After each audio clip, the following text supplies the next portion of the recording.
Hello, everyone, and welcome back to episode 10 of the Middle Ground podcast. It's a big one. I recorded some stats on an earlier episode about percentages of people that make it to like 5 podcasts and 10 podcasts and whatever it is, and most people give up before they hit 10. So we have had a week break. I will concede that I did take a week off because I wanted this one to be fun, and that's a fucking lie. I would say that. I wanted this one to be a big one. It's the 10th episode. Calm down, mate. I actually just didn't really want to do one. And I think this would be shit if I sat down and wasn't in the mood to do one. So I decided not to do one. But we're back. We've got a fun lens on the camera. So this might look cool. Might look slightly different. And this one's a bit of a jumble episode because it is my 23rd birthday in a couple of days. It is Thursday? It's Thursday. It's Thursday while I'm recording this. My birthday is on Saturday, so it's in 2 days. My 23rd birthday. So I thought I'd go through 10 lessons I've learned in my 22nd year of life. And little rundown, things that I have implemented this year, or things that have been made apparent to me. Some of these are lessons that I've obviously learned before, right? But things that were important to me during my 22nd year of life that I think you could learn from and take from. So I think we should dive straight into it. I won't dally about too much, but I've got on my list of 10 lessons and we'll dive in.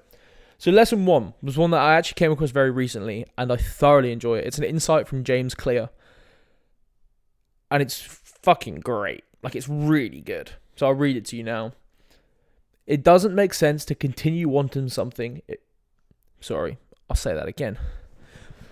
It doesn't make sense to continue wanting something if you're not willing to do what it takes to get it. If you don't want to live the lifestyle, then release yourself from the desire. To crave the result but not the process is to guarantee disappointment. Wow. Right? How incredible. And this is apparent to me in certain aspects of my life, and it resonates very well. Hopefully it resonates with you. But that idea that it makes no sense to continue wanting something that you're not willing to put the work in to achieve. If I continued to want to run a marathon, for example, if I was like, I really want to run a marathon, and I kept repeating that to myself, but I never booked a marathon, I never put in the training or the work to actually run one, what is the point in that? Like, you do just set yourself up for disappointment. There's absolutely no benefit from that other than the small hits of dopamine you get when you tell someone that you want to or you're going to run a marathon. That's the real only benefit you get from that. Other than that, it is just constant disappointment. And it's the same with fat loss, for example, right? If you say that you want fat loss, but you don't act in accordance with that goal, so you don't, learn about nutrition, you don't track calories, you don't regularly exercise, you're not consistently in a deficit, then to say that you want it is completely ridiculous, right? If you're not willing to put the work in to achieve the goal, then you obviously don't want it. It's not a priority. And that's okay. I think I've talked about this a lot and in podcasts before, but understanding what is a priority to you and acting in accordance with that. And if you don't act in accordance with it, then it's not a priority. Fat loss doesn't have to be a priority of yours, but if you're going to say it is, then you should damn well act in accordance with that. So that's lesson number 1. Release yourself from the desire of wanting something if you're not willing to put the work in to get there, and you don't crave the process as well as the result, because you guarantee disappointment. Lesson 2 is you're capable of so much more than you realize when the situation calls for it. Now, as some of you might know, one of my goals this year was to read 12 books. And I know that doesn't sound like a lot for some people, but for me, I'd spend 6 months reading a book because I'd read every day, but a lot of those times it'd just be a page. And that's how I kept myself in the habit of reading. But I realized that I wasn't really getting anywhere, and a lot of the books I was reading, I was taking such a long time to read them that I didn't feel like I was taking in any information from them. So one of my goals this year was to read 12 books, which is a book a month. And I'm on track with that. But I had a phase where I bought quite a lot of... I went to a market and I bought quite a lot of World War II books, quite cheap. Again, you might know, World War II is a strong hobby of mine. It's a large hobby of mine. I'm actually going to Duxford Airfield tomorrow, which I'm very excited about. It's a World War II aviation museum. It was a pivotal airfield in the Battle of Britain. I'm not going to dive into this because I won't shut the fuck up. But I'm very excited about it. It's a bit of a joint birthday trip between me and my best friend. So I'm very excited about that. Anyway, I read back to back 3 or 4 World War II books. And a lot of them were individual stories from people, from whether it's SAS soldiers or pilots and whatever it might be. And the thing that stood out to me in a lot of these stories is you'd read them and you'd go, wow, that's incredible. Like, that's the most insane story I've ever heard in my entire life, that highlights the indomitable human spirit and the grit and determination of these people and their ability to, knuckle down in tough situations and to really strive and to continue going. And you build up this picture of what these people look like and who they are in your head throughout these stories. And often I'd get to the end of these stories and I'd have this picture of a person. And then they'd give you some information on the person. And more often than not, it was someone that was my age. Maybe even younger, 18 to about 25, most of these men were. In the stories that I was reading. And you get to the end and you think, fucking hell. Like, you have this picture of this, weathered man that has gone through so much trouble in his life and all of these kind of things. And then you realize it's actually just a 20-year-old that's been put in this situation and has hustled through it, has absolutely weathered the storm. And those stories really highlighted to me how much you can actually do when the situation calls for it, and that you shouldn't limit yourself. You shouldn't have these ideas of what you can and can't do. And like, I'm guilty of it sometimes. I'll sit down and do 2 hours of work and go, oh, well, that was tough. That's enough for me for this moment. And you're like, fucking hell, man. Like, put in some work. And reading those stories this year gave me a much larger appreciation for the things that we're capable of as individuals and as a species. So that's lesson number 2. That you are capable of so much more than you can even realize. And in a situation, you can step up. You will step up if you need to. Where's my water bottle? There it is. So that was a big thing from this year. Lesson 3. You don't rise to the levels of your dreams. You fall to the levels of your systems. Now, I know that's a quote from someone. I don't think I've got it 100% right. I think it might be you don't rise to the level of your aspirations, whatever it is. But the point still stands that it's really cool to want something. If you want something, you have a dream and you have an aspiration and you want to achieve something, amazing. It gives you a clear vision on where you're working towards. But just because you have that dream doesn't mean you will automatically rise to it and achieve it. You will fall to the levels of your systems.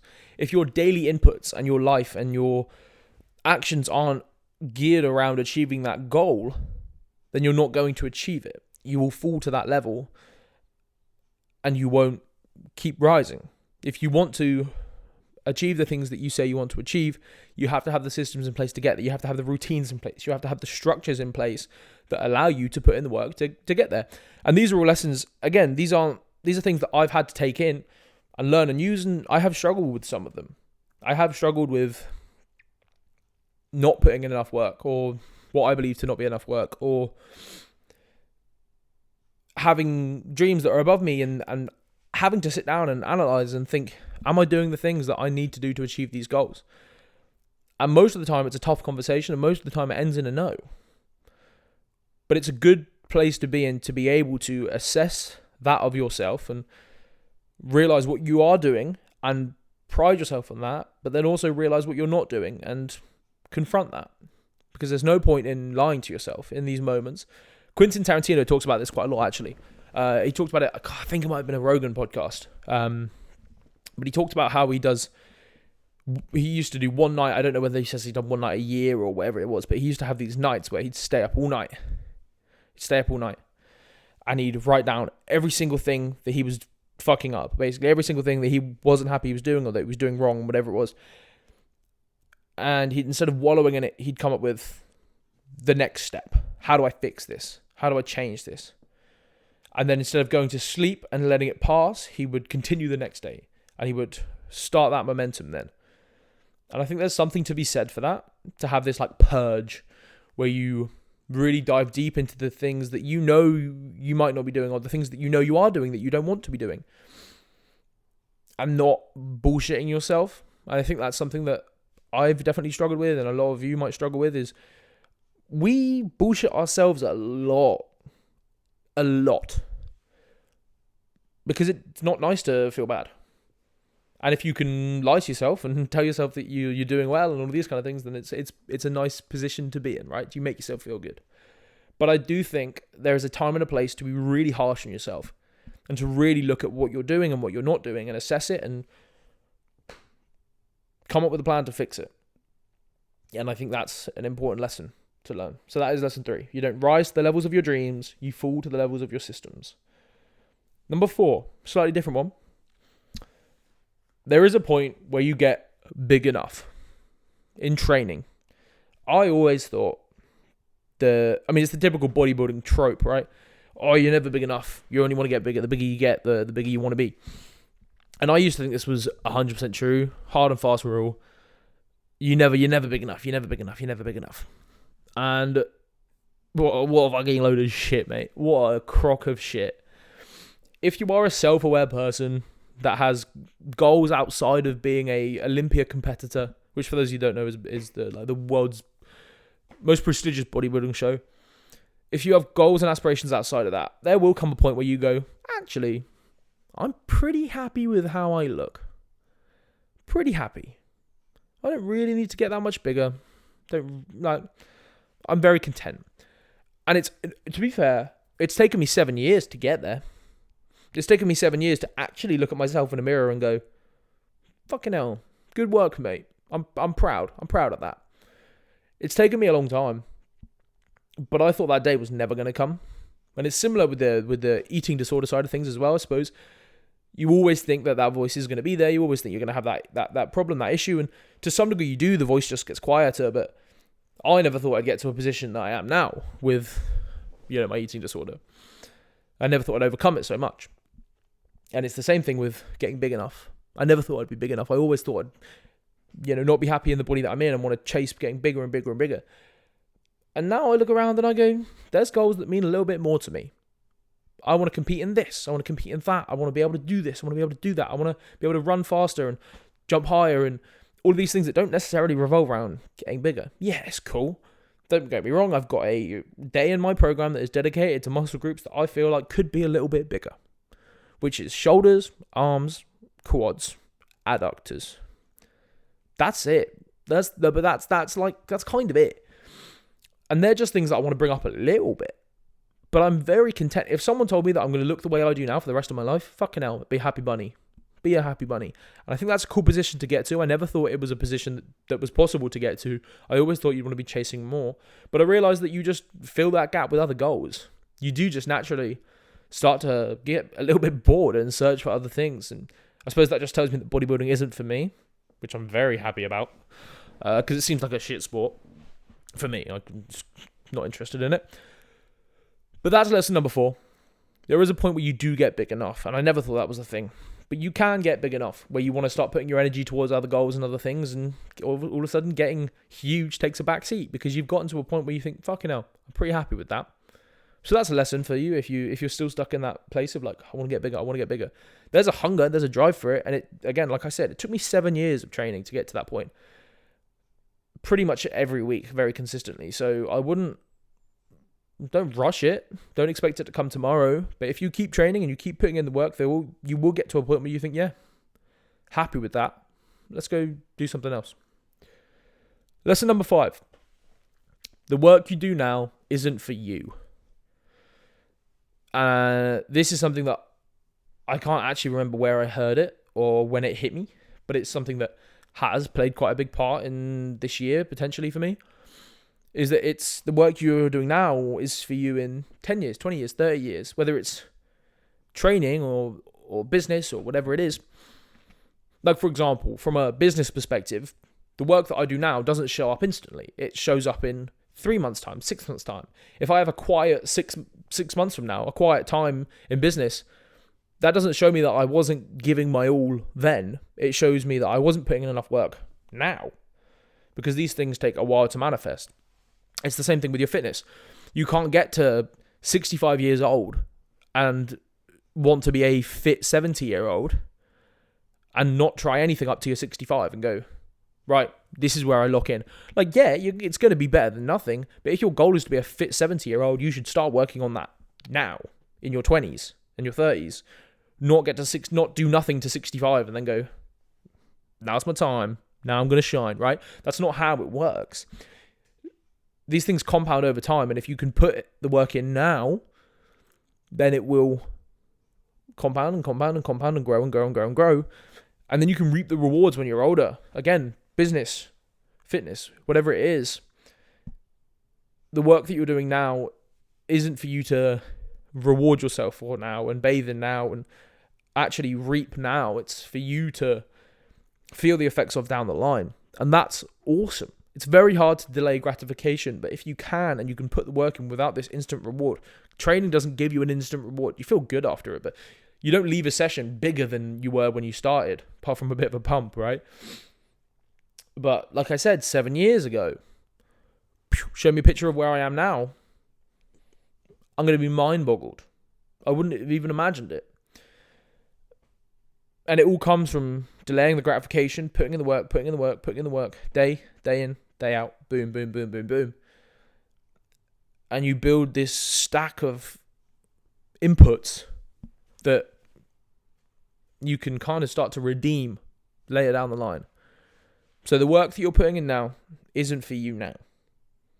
That's this lesson. That's lesson 5. It's not for now. It's for you in 10, 20, 30 years' time. So delay that gratification. Lesson 6. You need to be more open-minded on the big things and the small things. Up until this year, this is going to sound trivial, because I imagine when I say things like that, people are going to bring up, tragedies in the world or political things and whatever it is. But for me, it was a relatively small thing that taught me this. I hadn't really read any fiction books up until this year, apart from the ones you read in school and that kind of thing. As soon as I started reading as an adult, I was very obsessed with self-development. And for me, if it was either self-development or autobiography. And if it didn't happen, I wasn't interested, because I thought it's a waste of time. I may as well just watch a movie. If it didn't happen, I was like, fuck it. I was 0 point. What am I going to learn from this? And then this year, I started getting a little bit more into classics and exploring the world of literature a little bit more and seeing what I could take from it. And then of my 9 books that I've read this year or reading this year so far, a lot of them have been fiction. Well, maybe not a lot of them, but a few of them have been fiction, and I've taken a lot from them, and I've really enjoyed them. One of my favorite books I've read this year, The Mask of Demetrios by Eric Ambler, was a fiction book. And it was incredible. Did it teach me loads? No.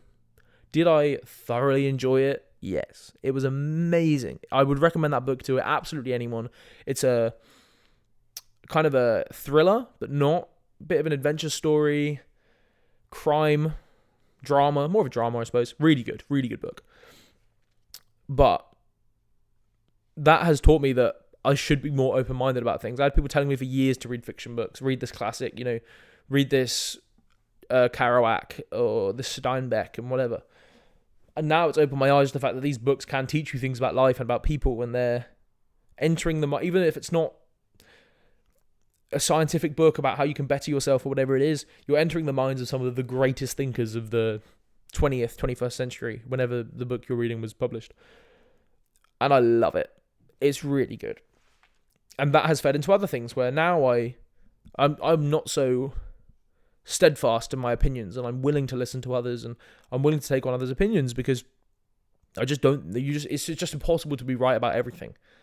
And how set in my ways I was about that opinion on fiction 2-3 years ago, and how much that's changed now, has taught me that regardless of how sturdy you are in an opinion, it can change quite a lot. So now my opinions on the bigger things are swayed, until I really find a firm stance on things. I'm not going to dive into politics or anything now, but my opinions change, and I'm willing to listen to people on both sides. Yeah, I have my opinions, but I try not to let those cloud my judgment of other people's arguments unless they're shithoused and they're flag shaggers. But I said I wasn't going to get into politics, so let's not do that. But that's where I'm at. My opinions are much less set in stone now, and I quite like the ability to be open-minded and change my opinions on things. And it's all come from reading fiction books, which is interesting. So that's lesson 6. You need to be more open-minded on the big things and the small things. You know, even if someone wants you to try a food, fucking try it, man. Like, what's the worst that's going to happen? You're not going to like it? Grow up. Anyway, lesson number 7. Put more energy into the friendships that matter. There's a big thing I see at the moment that is, I suppose it's more to do with relationships, but with friendships as well. Friendships are relationships in my eyes. There's a big attitude of, if they wanted to, they would. And I fucking hate that. I absolutely hate that. Because there could be 2 people thinking if they wanted to, they would. If they wanted to, they'd reach out about the other person. And then none of them reach out. And they let what could have been a nice friendship, a blossoming friendship, die. Because they're both so focused on the other person acting. I do think it gets to a point in friendships where if it's so one-sided and you're giving and you're giving and you're giving and you're giving, and this other person is just taking and like taking energy from you and you feel like you're being used, then there needs to be conversation and communication there. And then, you know, you can put the ball in someone else's court after you've done so much legwork and not really felt on the receiving end of any. Yeah, it can be a bit if they wanted to, they would. But I think so many people give up on friendships and relationships too early because they're afraid of communication and they're stuck in their ways of if they wanted to, they would. And this year, I would say I have made and kept and built some of the best friendships I've ever had. Fuck that. No, the best friendships I've ever had with people that I've known for years and people that I met this year. It's been an amazing year, and it's because I've put a lot of focus on reaching out to people and messaging people when I think about them and traveling to meet friends and putting in plans in place. And don't get me wrong, I have not been perfect by any means. There's friends that I won't speak to for a month, 2 months, and then all of a sudden I think, fuck, I haven't spoken to them in so long, I need to call them. But it's making that effort rather than just waiting for things to happen or waiting for friendships to blossom and plans to be made. You need to be the proactive one in a lot of these areas. Otherwise, it's you just both waiting for each other to do something, and people have busy lives. But if you can make plans and if you can reach out to people and you can let people know when you're thinking about them, or if you have a spare moment, why don't you give your friend a call? Tell someone you're proud of them, whatever it is. I've done that more than ever this year, and my friendships and relationships with the people around me have grown exponentially, I believe, because of that, because I put an active effort into building friendships. A lot of people get complacent in friendships and think, well, they've been my friend for years. You know, why do I need, like, they know I care about them, or, well, we just see each other a few times a year. That's how it is. We've been friends for years. And for some friendships, that might be the case, but for a lot of things, if you put in more effort, you would be able to grow that friendship deeper and have deeper roots, and you would start to create a family. Again, I feel like I've got 3 families, you know, and 2 of them aren't biological. It's a very rewarding thing to put more effort into your friendships, and this year I've done that more than ever, and I've reaped the rewards of it. So I think drop the if they wanted to, they would attitude within reason, and put more energy into your friendships, especially the ones that matter. And strangers are just friends you haven't met yet. So go out of your way to introduce yourself to people. Say hi. If you're at events, concerts, whatever it is, festivals, fucking say hello to people, meet people, because you never know what could bloom out of it. Lesson number 8. Stop trying to monetize your hobbies. It's okay to do things just because you enjoy them. There's a big push at the moment on social media and in, I suppose, the coaching world, the business world, whatever it is. There's a lot of push generally to make money from your hobbies and to make money from the things you enjoy. And that's a very valid thing. I love coaching. It's a passion of mine, so I can make money from it. And that's a really cool world to live in. However, it's easy to get caught in the trap of only doing things that can make you money, or only doing a hobby that you know could make you money, or trying to turn hobbies into things that will make you money. Whereas hobbies just used to be something you did for the joy of it, and not being very good at it, and learning and making mistakes and getting better. Now, I have a lot of hobbies. I have a lot of hobbies that sometimes I forget about and don't indulge in because I feel like they're sometimes wasted time. Whereas if you enjoy something, it's not wasted time. And you don't have to justify it to anyone else. For example, a few of my hobbies that I've slacked on this year: poetry. I love poetry. Reading poetry, writing poetry, performing poetry. There's something that sits very closely to my heart. It was one of the first hobbies that I discovered as a young adult that I had no one push onto me. My family is a very hobby-centric family. They do a lot of things. Poetry was the first thing that I found as a young adult on my own. And my family aren't particularly into it. It wasn't something that I was raised around. It was something that I discovered and I was drawn towards and I had an inclination to explore. And that's why it has a really special place in my heart, because it was something that made me realize that I am my own person.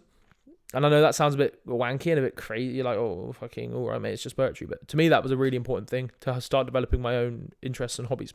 So that's why poetry is a really special place in my heart. But I've been slacking on it this year because it's just, you just forget about these things because you're so focused on either monetizing or not wasting your time, whatever it is, that I need to get back more into it. I've had stages where I've been more into it and writing it and whatever, but I do think I need to put more time into the things that just bring me intrinsic joy with no extrinsic reward.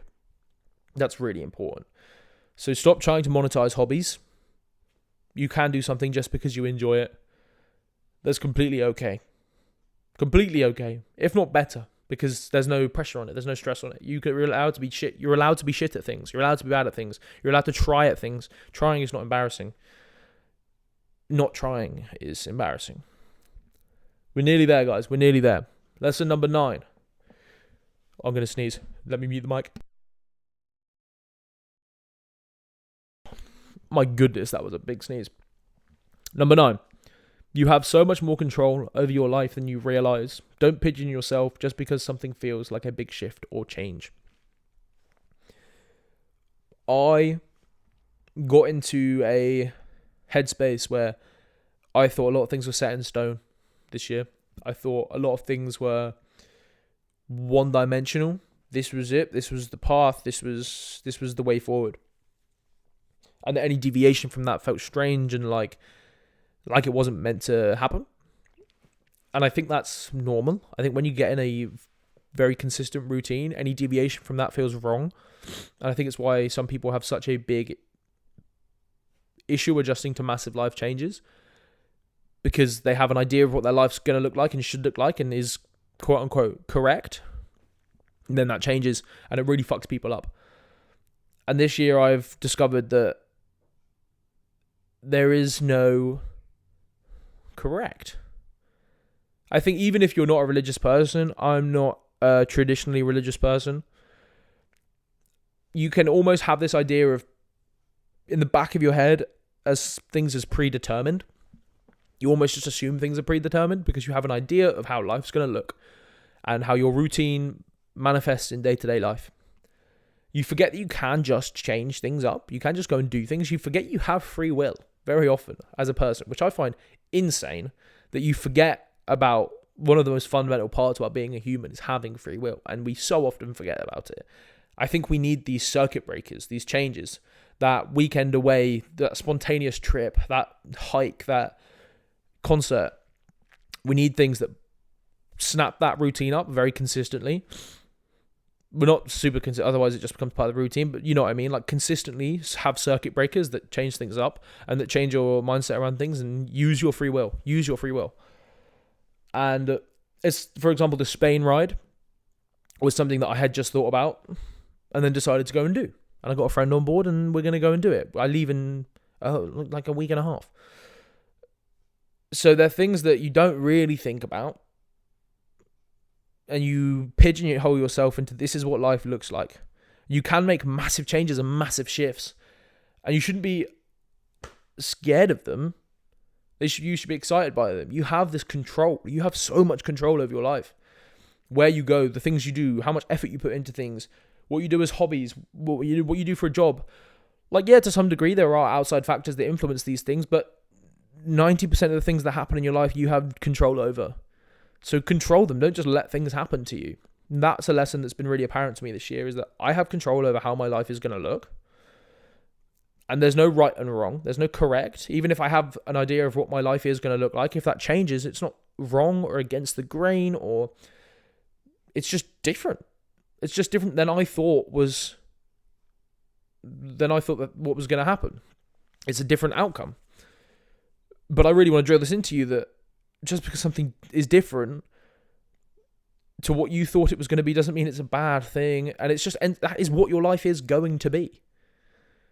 Like, your life isn't pre-written. It's happening as you speak. Your life is being written. Your life story. It's being written as you exist and change. And it's a mental thing. And I'm going to stop rambling on about it now because it blows my mind a little bit. But don't get so pigeonholed. Don't pigeonhole yourself into something. Be open-minded and shake things up. Get some circuit breakers in. Final lesson of the year. Of 22 years of life. Which doesn't sound like a long time, but also sounds like a terrifyingly long time. Embrace the inevitable existential crisis that comes with your birthday. Alchemize it into a fire up your ass. That's the one. Every year, without fail, I have an existential crisis. I say every year without fail. It started at 21. 21 was my big one. I was working in an oil refinery. I was driving around a van filling up like coffee machines. One of the women that was doing that was off that week, so that was the job that I took on for the week. And I was driving around and I had the biggest existential crisis. I believe I just had at IFS, my first IFS, International Fitness Summit, before I was coaching, before I was making content, all of that. And oh my God, I had a big crisis.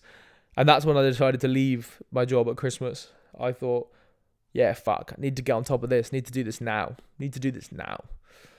So that was that existential crisis. The second one came next year, so 22, last year. And it wasn't as bad, but it hit me a few weeks after. I was driving home from a basketball game.